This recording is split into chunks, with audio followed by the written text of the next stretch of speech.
माननीय श्री वासुदेव देवनानी जी। माननीय सभापति महोदय, ये जो आज राजस्थान पशु चिकित्सा और पशु विज्ञान विश्वविद्यालय में माननीय मंत्री जी संशोधन लाए हैं, यह संशोधन देख करके लगता है कि केवल इसको न तो पूरा पढ़ा गया है और केवल अधिकारियों ने लिख के दिया, उसमें कह दिया यूजीसी के नॉर्म्स होने चाहिए, आप यूजीसी के नॉर्म्स लिख दिया। क्या विश्वविद्यालय के अधिनियम में, मैं एक शिक्षा के साथ जुड़ा हुआ व्यक्ति हूँ, इसलिए आपको कह सकता हूँ किसी भी विश्वविद्यालय के लिए केवल वाइस चांसलर की क्वालिफिकेशन ही निर्माण करना नहीं होता। वहाँ लेबोरेटरीज कैसे होनी चाहिए, वहाँ पे लाइब्रेरी कैसे होनी चाहिए, वहाँ के फॉर्म कितना होना चाहिए, वहाँ के बाकी की सुविधाएं क्या होनी चाहिए, इस सब का इसमें किसी प्रकार का कोई प्रोविज़न नहीं है।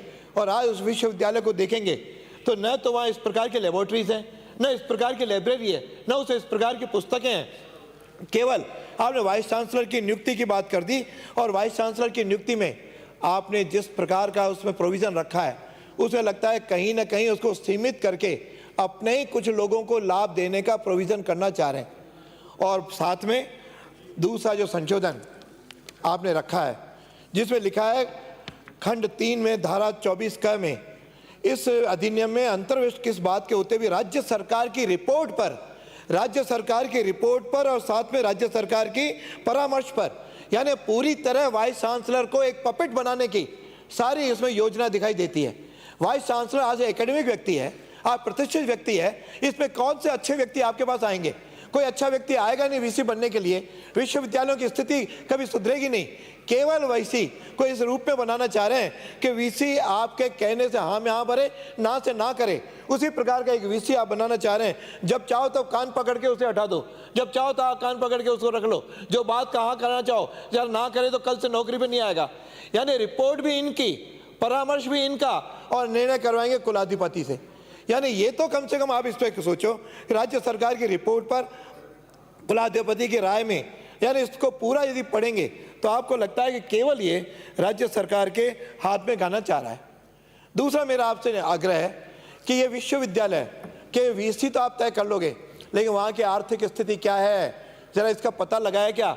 आज आर्थिक दृष्टि से ये सारे यूनिवर्सिटियाँ कमज़ोर हैं, इनके पास पेंशन देने तक के भी पैसे नहीं हैं, वेतन देने के भी पैसे नहीं हैं। ये कहा त्राई कर रहे हैं, वहाँ के रोज़ आकर के प्रोफेसर्स मिलते हैं कि कहाँ से हमको पेंशन, पुराने लोग कह रहे हैं हमको पेंशन नहीं मिल रही है, नए लोगों को वेतन नहीं मिल रहा है। यानी इनकी आर्थिक स्थिति को यदि ठीक करने का कोई आप इसमें प्रावधान रखते तो हमें लगता है कि शायद आप कुछ गंभीर हैं। और दूसरा इसमें मुझे कहना है कि आप ये निरंकुश तो बना रहे हैं, पद भी जिस प्रकार से अभी हमारे उपनेता ने कहा कि पद यहाँ पे लगभग आपके 80% पद प्रोफेसर्स के खाली हैं। जहाँ पे 80% प्रोफेसर के पद खाली होंगे, वहाँ पे किस प्रकार की रिसर्च होगी, वहाँ पे किस प्रकार का अनुसंधान होगा? विश्वविद्यालय तो अनुसंधान के केंद्र माने जाते हैं, मूल आधार ही वही है कि वो डिग्री, बाकी तो डिग्री कॉलेजेस हैं, वो डिग्री भी देंगे, पीजी भी दे देंगे, लेकिन इस प्रकार का अनुसंधान नहीं होगा। 80% प्रोफेसर्स खाली होंगे, पद खाली होंगे, तो आपके ये किस प्रकार से विश्वविद्यालय चलेंगे, इसमें निश्चित रूप आपको सोचना चाहिए। दूसरा आपने इसमें ऐड कर दिया सक्षमता, अभी इन्होंने कहा सत्यनिष्ठा, नैतिक आचार, संस्थानिक प्रतिबद्धता, यानी इसके कोई मापदंड भी तय किए क्या? और कौन सा कहता है सांसाधिक प्रतिबद्धता क्या होती है? आपकी प्रतिबद्धता आप अपनी पार्टी के प्रति होगी, उसकी अपनी उसके प्रति है कि नहीं है, ये क्या कोई मापदंड होंगे क्या कि इन मापदंडों के आधार पर संस्था प्रतिबद्ध होगा?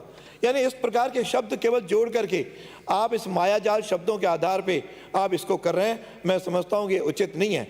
और साथ में यदि जोड़ना है तो एक बात का, जिस प्रकार की उच्च शिक्षा में इस बार इन्होंने किया कि यदि वीसी को आप हटा देते हैं, उसका काम चलाओ किसी को चार्ज देते हैं, तो काम चलाओ वीसी ऐसे व्यक्ति को दो जो वीसी की सारी क्वालिफिकेशन करता हो।